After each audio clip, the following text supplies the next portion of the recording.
Good morning dear students, welcome once again.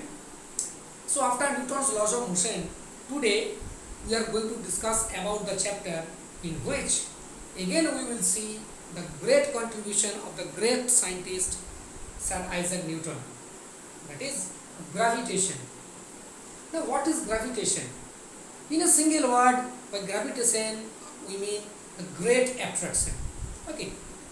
Now, since ancient times, people as well as so many great scientists had a great curiosity about the heavenly bodies, that is universe, about the motion of the stars, planets, galaxies, isn't it?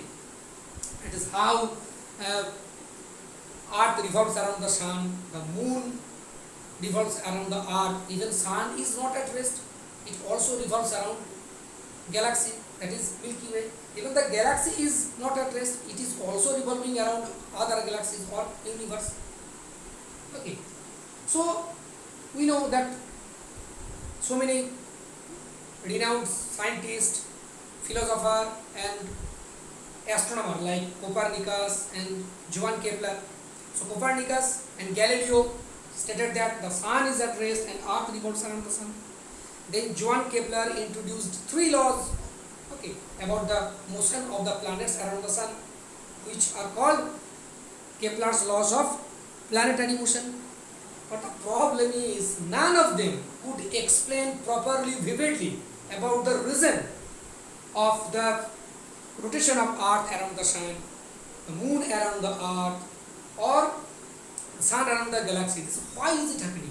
Why does it happen? What is the reason of this rotation of all these planets around the sun, and the sun around the galaxies, and so on? After analyzing the Kepler's laws of planetary motion, Newton first discovered this reason. It is why is it happening, and not only that, he discovered the method, the process to measure this, and he first stated that it is happening due to a force, and which is purely attractive in nature, okay, which is called gravitation.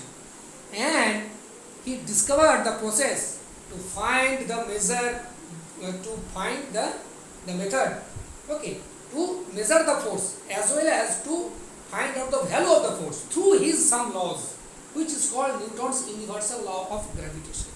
So this force which Newton stated, discovered, is called force of attraction. It is called gravitation. It is purely attractive in nature.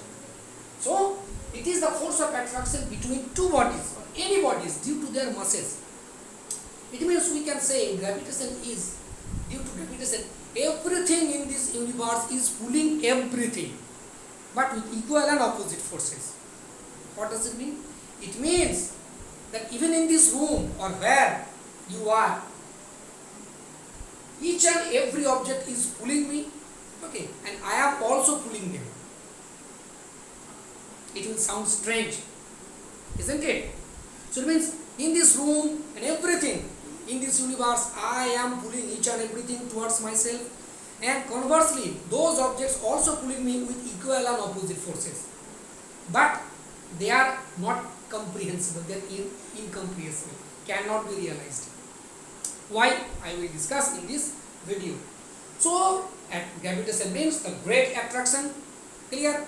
It means that every body is pulling everything. It means between any two bodies they are attracting each other due to presence of their masses. Okay. So this gravitation is the general property of a matter, solid, liquid, gas. All the matters displays this property. Clear? So now see the laws through which Newton has discovered the method to find out the value and find out the value of the force and to measure the force.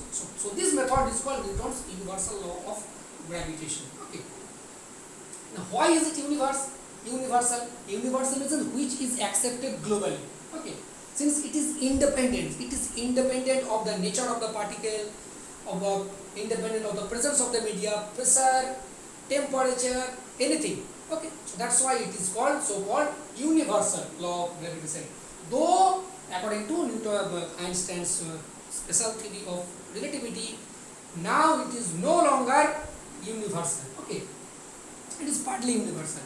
So this force of attraction, which is called gravitation, the force of attraction between two bodies is due to their masses. So it depends on two factors, that is masses. That is, force is directly proportional to the product of the masses of the two bodies. Clear? It means if their masses increases, the force of attraction also increases. It means if we take two heavier bodies, the force of attraction will be more, and the force of attraction between two lighter bodies will be less.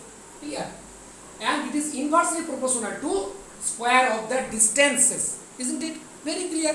It means if the distance between them, if the distance of separation between them is increased, they will pull each other with weaker force. Clear? It is just like the intensity of sound. Very easy to understand. If the distance increases, intensity of sound is also decreased, just like the distance between two magnets. If distance increase, magnetic force also, the intensity or magnitude of magnetic force also decrease. So just like that. If distance decreases, force of attraction or pull also increases.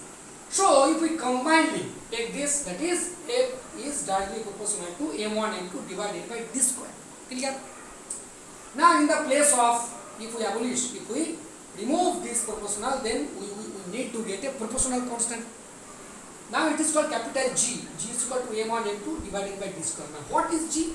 Here G is called gravitational constant or universal gravitational constant. Okay, related to universal gravitational law. Okay.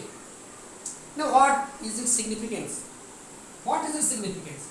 Now it has a wide significance, since it is related to gravitational force. Okay, since it is directly related to gravitational force. Clear? Or we can say gravitation. So from this relation, F is equal to G m1 into by d square.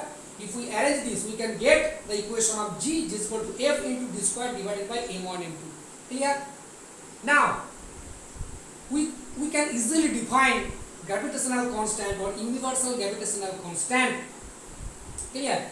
In terms of gravitational force or gravitation. That is, if we take m1 equals to m2 is equal to 1, it means if the two bodies of unit mass, it may be 1 kg 1 gram, and if d equals to 1 means if the point of separation between they are separated at a unit distance. So we can clearly see m1 equals to 1, d is equal to 1, so g is equal to 8.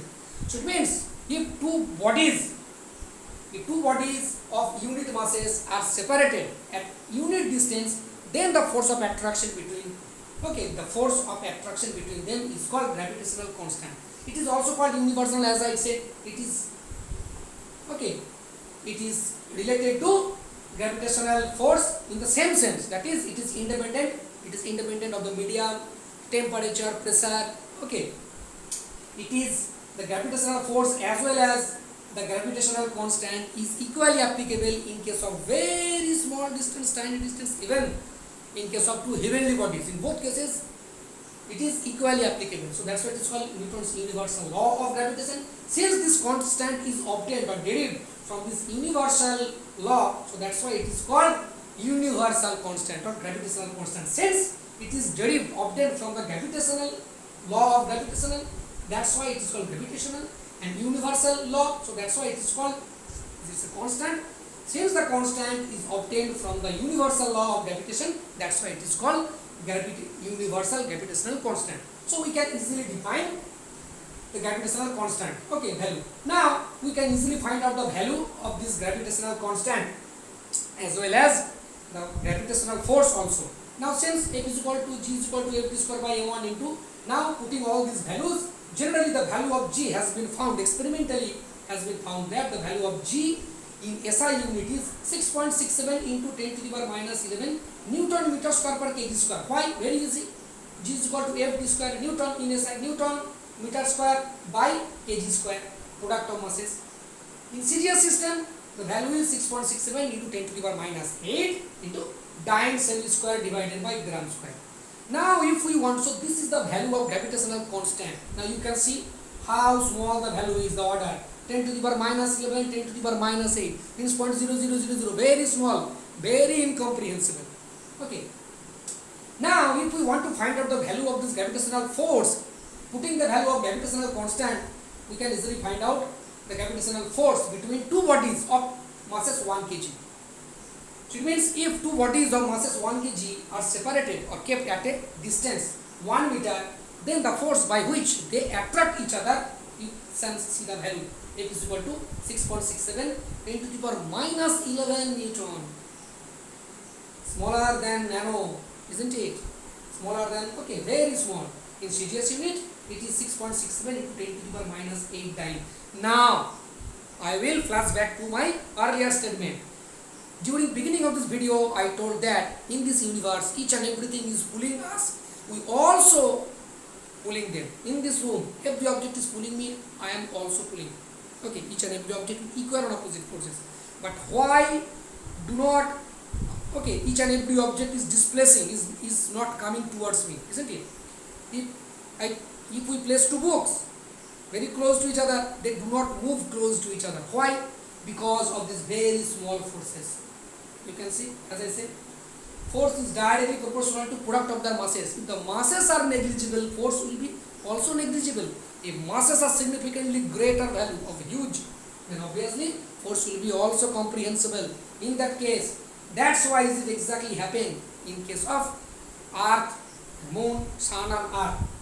Now you can see, isn't it? Now you can see the gravitational force between Earth and Moon for an example.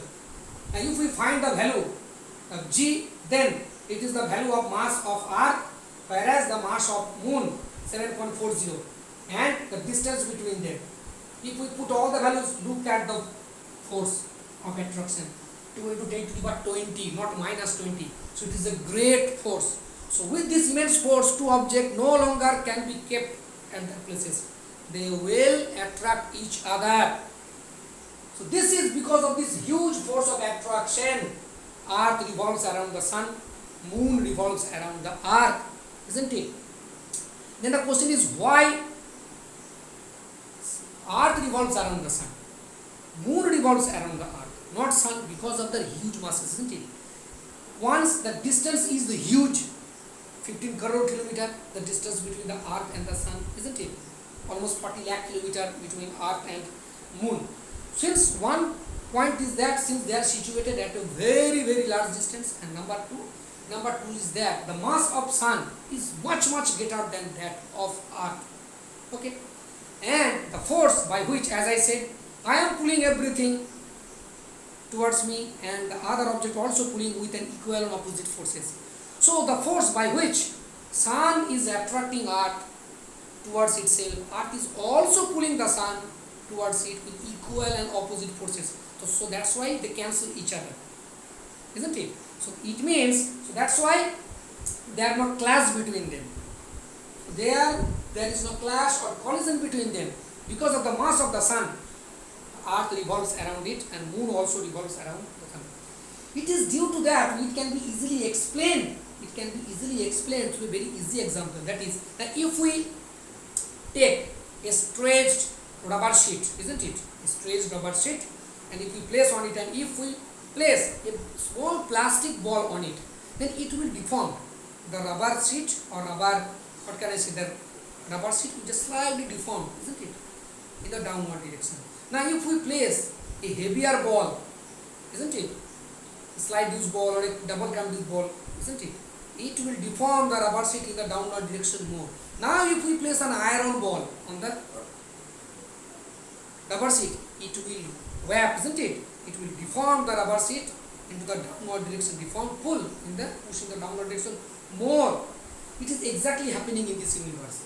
If we consider the entire universe as a stretched rubber sheet, isn't it? And if we are going to place bodies of different masses on it, then the bodies with heavier masses will deform it more in the downward direction.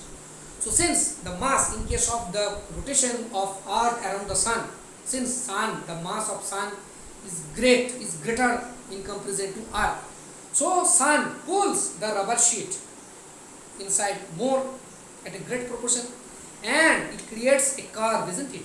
It creates a curve, and in this curved surface, Earth also revolves around it. But the question is, why is it is not striking, hitting the sun?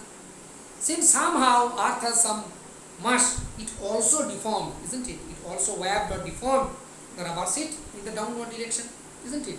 And since they are attracting each other with equal and opposite forces, so it kept revolving around the sun, isn't it? This experiment was first done by NASA, isn't it? How? Okay, a rubber seat was taken and a heavier ball is kept and it hit a huge ditch, isn't it? And then he placed another ball which is moving without collision. It is kept. When it comes closer to the ditch, without collision, it again takes a U-turn, isn't it? Then again revolving without any collision. You can see. So now one thing. So this is the reason. Okay. So mass has to be there. Heavier masses. Okay. Heavy will be force of attraction. Now here you can see that is M1 and M2. If one is sun, we may assume one point mass. These are point masses. Okay. This is very much similar to Coulomb's law, isn't it? This is the inverse square law. And in Coulomb's law, this is in place of masses, that is point charges. So we are assuming two bodies as a point mass. Sun, Earth, Moon. But the point is, these are very huge objects. How could we consider them as a point mass? Now the fact is that here the masses are not a factor. Here the distance is the factor. Since the sun, earth, moon are situated at a very larger distance from us, isn't it? At an immense distance. So in this perspective, they are turned almost at a point, isn't it?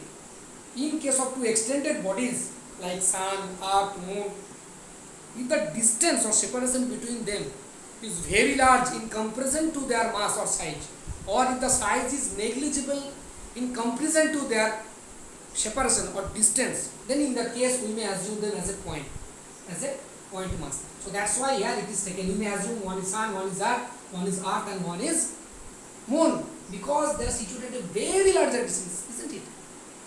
Through our hand we can easily suppress, isn't it? We can hide a sun or isn't it? Like that. Since they are at a huge distance, they are situated at a huge distance from us.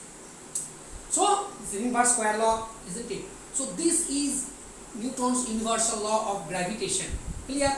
So it means everything is pulling everyone.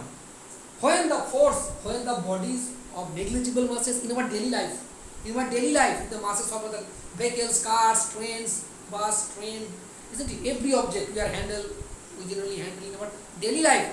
Masses are not immense, are not as comparable to masses of earth, sun or stars.